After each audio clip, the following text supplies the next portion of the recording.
श्री गुरुभ्यो नमः. अंतर्ब्रह्मच्या आजच्या या व्हिडिओत आपल्या सगळ्यांचं मनपूर्वक स्वागत आहे. माझा प्रवास या व्हिडिओ सिरीजच्या अंतर्गत आपण आजवर माझ्या निरनिराळ्या आध्यात्मिक प्रवासांविषयक ऐकत आला आहात. आजच्या या व्हिडिओमध्ये नरसोबाची वाडी किंवा नृसिंहवाडी येथे मला आलेला अतिशय उत्कट अनुभव मी शब्दांमध्ये बांधण्याचा अयशस्वी प्रयत्न करते आहे. कदाचित माझ्या ज्या भावना आहेत त्या या शब्दांच्या माध्यमातून आपल्यापर्यंत पोहोचतील आणि जो मी अनुभव घेतला तो शब्दांच्या माध्यमातून का होईना आपल्या सगळ्यांच्यापर्यंत पोहोचेल. खरं तर गुरुतत्वाविषयक असलेला हा अनुभव आपल्यासमोर मांडत असताना आजही तो घटना प्रसंग जसाच्या तसा माझ्या डोळ्यांसमोर उभा आहे. आमचं मूळ गाव हे कोल्हापूरच्या जवळ आहे. त्यामुळे कोणत्या ना कोणत्या कारणाने ज्या वेळेला आमच्या मूळ गावी आमचं जाणं होतं तिथून येत असताना किंवा तिकडे जात असताना दोन्हीपैकी एका कोणत्या तरी प्रवासामध्ये आम्ही नरसोबाच्या वाडीला न चुकता जातो. आमच्या घरातील प्रत्येक सदस्य हा कोणत्या ना कोणत्या मार्गातून दत्त संप्रदायाशी जोडलेला आहे. त्यामुळे नरसोबाची वाडी हे आमच्या कुटुंबियांचं अतिशय जिव्हाळ्याचं ठिकाण आहे. साधारणपणे 3 वर्षांपूर्वी अशाच एका प्रवासामध्ये आम्ही नरसोबाच्या वाडीला गेलो होतो. संध्याकाळची वेळ होती आणि सुटीचा दिवस असल्यामुळे रविवार असल्यामुळे प्रचंड गर्दी त्या दिवशी आम्हाला अनुभवायला आली. मात्र श्री गुरूंचं आपल्याला दर्शन होणार आहे आणि त्यांच्या सहवासामध्ये त्या भूमीमध्ये काही काळ आपल्याला थांबता येणार आहे हा आनंदच इतका मोठा होता की त्या गर्दीचा फारसा त्रास झाला नाही. महाराजांच्या दर्शनासाठी जेव्हा आम्ही निघालो होतो त्यावेळेला त्यांना अर्पण करण्यासाठी नारळ, हार आणि पेढे आम्ही तिथे घेतले. नरसोबाच्या वाडीतल्या अरुंद गल्ल्या आणि दुकानांची रेलचेल पार करत आम्ही मुख्य मंदिराच्या दिशेने निघालो होतो. वळल्यानंतर डाव्या हाताला एक गजरेवाला अतिशय ताजे आणि टवटवीत गजरे घेऊन उभा होता. क्षणभर तिथे नजर थांबली आणि 2 हात गजरे मी त्याच्याकडनं विकत घेतले. पैकी त्यातला 1 हात गजरा महाराजांसाठी घेतलेल्या नारळाच्या पिशवीमध्ये मी टाकला आणि 1 हात गजरा मी तसाच माझ्या हातामध्ये ठेवून मंदिराच्या दिशेनं चालू लागले. जात असताना विश्वनाथने वाटेतच मला विचारलं, हा गजरा कोणासाठी? मी त्यांना म्हटलं, योगिनींसाठी. खरं तर श्री गुरुचरित्र ग्रंथामध्ये अनेक वेळेला वाचन करत असताना 64 योगिनींचा संदर्भ मी वाचला होता.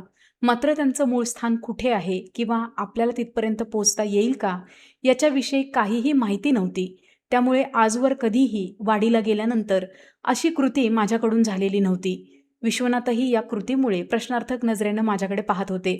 आम्ही दोघेही एकमेकांशी फारसं बोलत नव्हतो, कारण गुरु भेटीच्या वेळेला अंतःकरणामध्ये श्री गुरूंशिवाय दुसऱ्या कुठल्या गोष्टीचा विचारही येत नाही आणि कोणाशी बोलावंसंही वाटत नाही.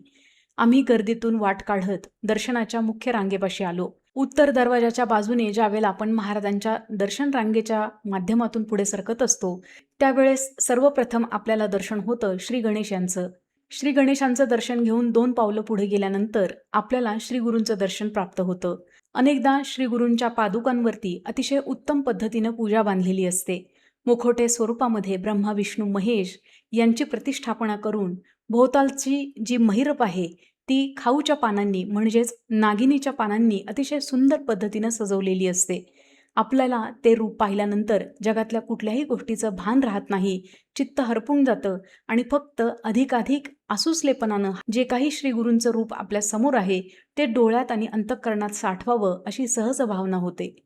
शांतपणे तिथे पायरीवरती डोकं टेकावून आपण पुढे निघतो. आम्हालाही त्या दिवशी अतिशय उत्तम प्रकारे याप्रमाणे दर्शन प्राप्त झालं. दर्शन घेऊन दक्षिण दरवाजाच्या बाजूला पुढे आल्यानंतर आम्ही तिथून डाव्या बाजूनं ज्या पायऱ्या कृष्णेकडे उतरतात त्या दिशेने चालायला लागलो. विश्वनाथने आता मला विचारलं, आपण कुठे चाललोय? मी म्हटलं, महाराज जिथे वर स्थानपन्न आहेत त्यांच्याबरोबर खाली डोहामध्ये 64 योगिनींचा वास आहे असं मला वाटतं. आपण तिथे जाऊयात आणि दर्शन घेऊन परत येऊयात. असं म्हणून आम्ही त्या घाटाच्या पायऱ्या उतरायला सुरुवात केली. खरं तर तिकडे त्या बाजूला फारशी गर्दी नव्हती, त्यामुळे अगदी मोकळेपणाने चालता येत होतं. हातातला गजरा सांभाळत घाटाच्या पायऱ्या उतरून कृष्णेच्या अगदी जवळ आलो.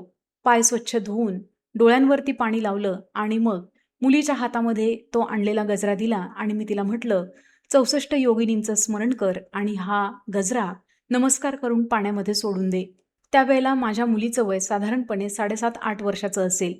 त्या निरागस बालमनानं मला प्रश्न विचारला, आई ह्या 64 योगिनी कोण आहेत? मी तिला म्हटलं, या दत्त महाराजांच्या भक्त आहेत आणि त्यांचा वास कृष्णामाईच्या या डोहामध्ये आहे असं म्हणतात. आत्ता आपण त्या दिसत जरी नसल्या तरी त्यांचं स्मरण करून त्यांना अगदी मनोभावे नमस्कार करायचा आहे. तिनं ते ऐकलं आणि हातातला गजरा स्वतःच्या कपाळाला लावला आणि तो गजरा डोहामधल्या त्या पाण्यामध्ये योगिनींचं स्मरण करत अर्पण केला. मीही अगदी अंतःकरणापासून त्या डोहाकडे बघत नमस्कार करत त्यांना मूकपणे प्रार्थना करत होते. आमचा नमस्कार झाला आणि आम्ही तिथून परत फिरलो. घाटाच्या पायऱ्या चढत वर येत असताना माझ्या मुलीनं पुन्हा मला प्रश्न विचारला, "आई, आता आपण नेहमी इथं यायचं का? दत्त महाराजांचं दर्शन घेतल्यानंतर आपण दरवेळेला असं इथं डोहापाशी यायचं आहे का?" मी तिला म्हणाले, "हो, आपल्याला दरवेळेला 64 योगिनींच्या दर्शनासाठी इथे यायचंच आहे." आम्ही दोघी एकमेकींशी असं बोलत बोलत चाललो होतो आणि पायऱ्या संपून आम्ही प्रदक्षिणा मार्गावरती येऊन पोहोचलो. प्रचंड गर्दी असल्यामुळे नकळतपणे तिनं माझा हात अतिशय घट्टपणे पकडून ठेवला. आम्ही त्या गर्दीतून वाट काढत पुढे चाललो होतो. काही पावलं पुढे चालत गेल्यानंतर माझ्या दोनही हातांना प्रचंड ओढ जाणवायला लागली. माझ्या मुलीनं माझा डावा हात घट्ट पकडला होता, त्यामुळे त्या हाताला ओढ लागणं अतिशय नैसर्गिक होतं. मात्र मला हे कळत नव्हतं की माझा उजवा हात ओढल्यासारखा का झाला आहे. गर्दीमधनं चालत असताना काही क्षणांमध्ये हा विचार येऊन गेला. आत्ता सांगत असताना जरी मी 3-4 वाक्य वापरत असले तरी देखील हा सगळा विचार काही क्षणांमध्ये तिथं घडला होता.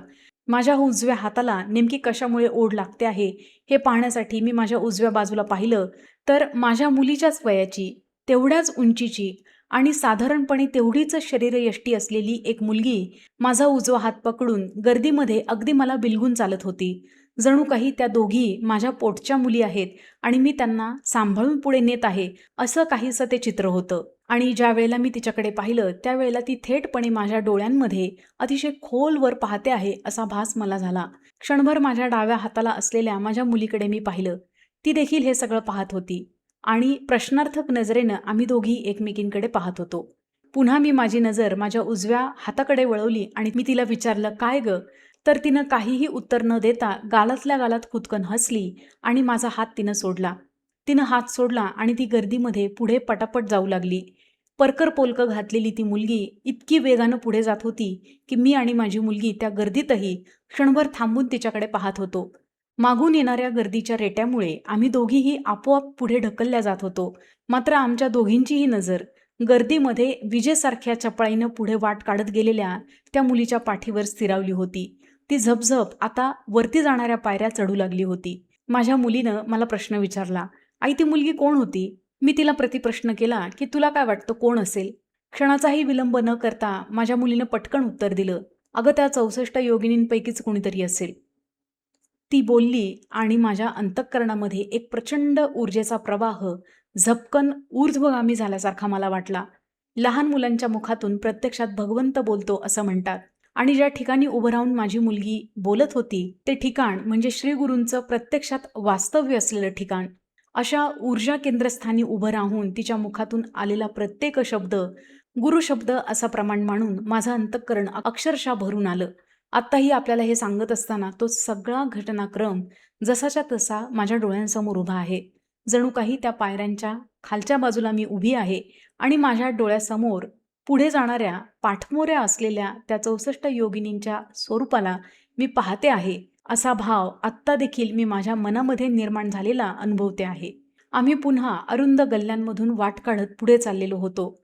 काही अंतर चालून गेल्यानंतर माझ्या आयुष्यातील अतिशय अविस्मरणीय प्रसंग घडणार होता.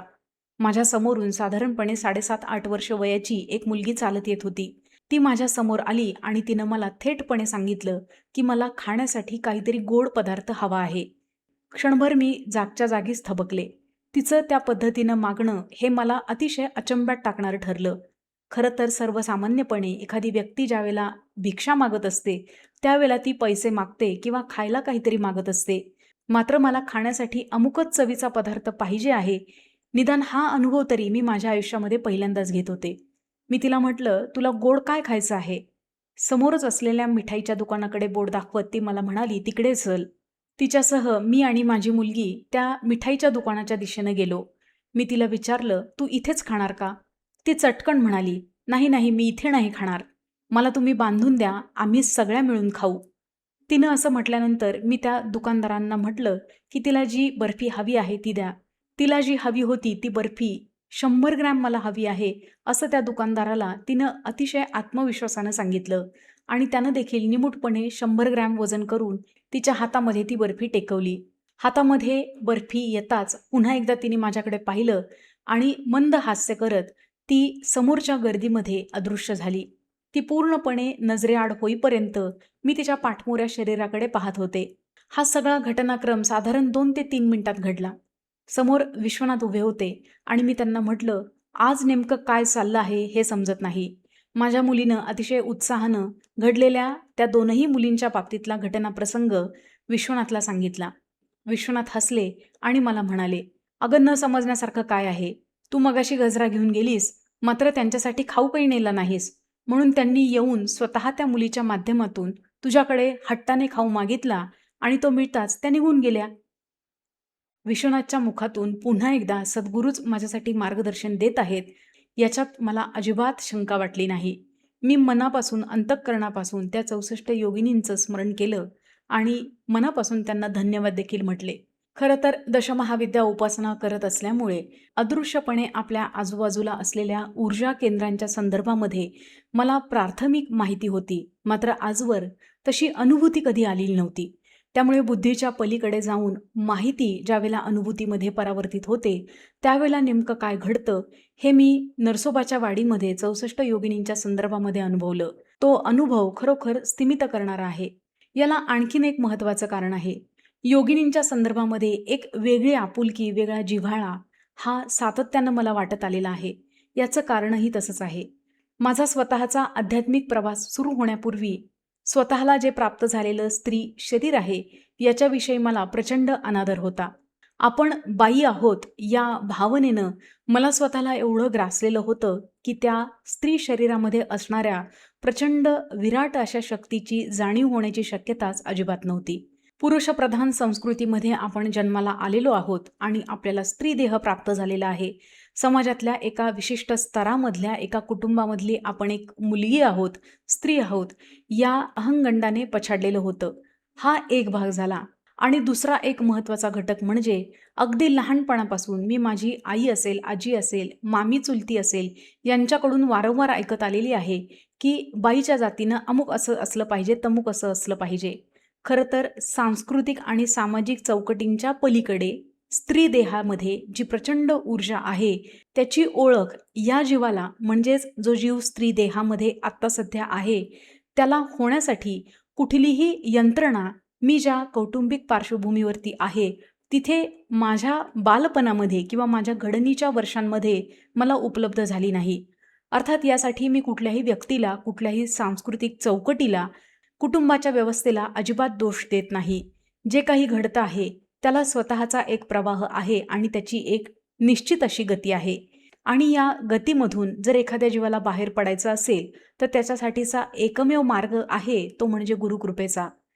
ही गुरुकृपा माझ्या आयुष्यामध्ये एका विशिष्ट टप्प्यावर सूर्याचं तेज घेऊन प्रकट झाली आणि तिनं तिच्या तेजानं माझी या सगळ्या बौद्धिक तकलादू बंधनांमधून कायमची सुटका केली.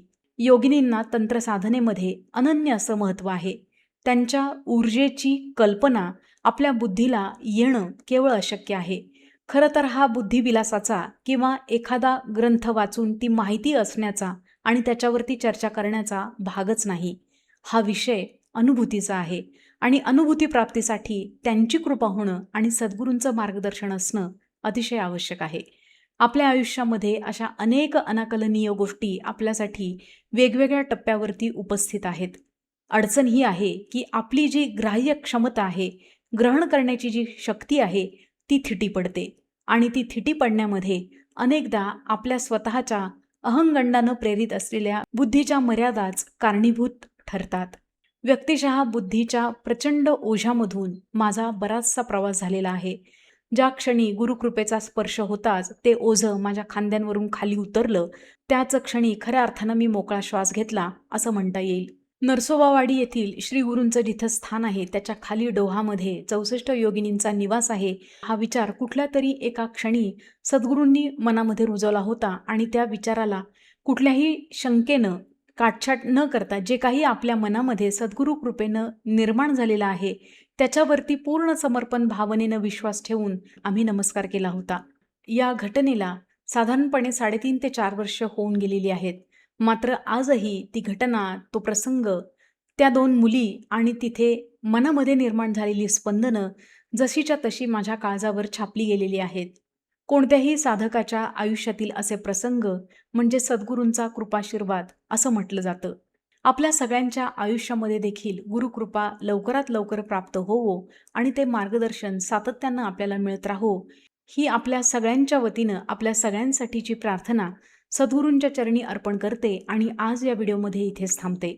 पुन्हा भेटूयात असाच एक छानसा व्हिडिओ घेऊन. तोपर्यंत श्री स्वामी समर्थ.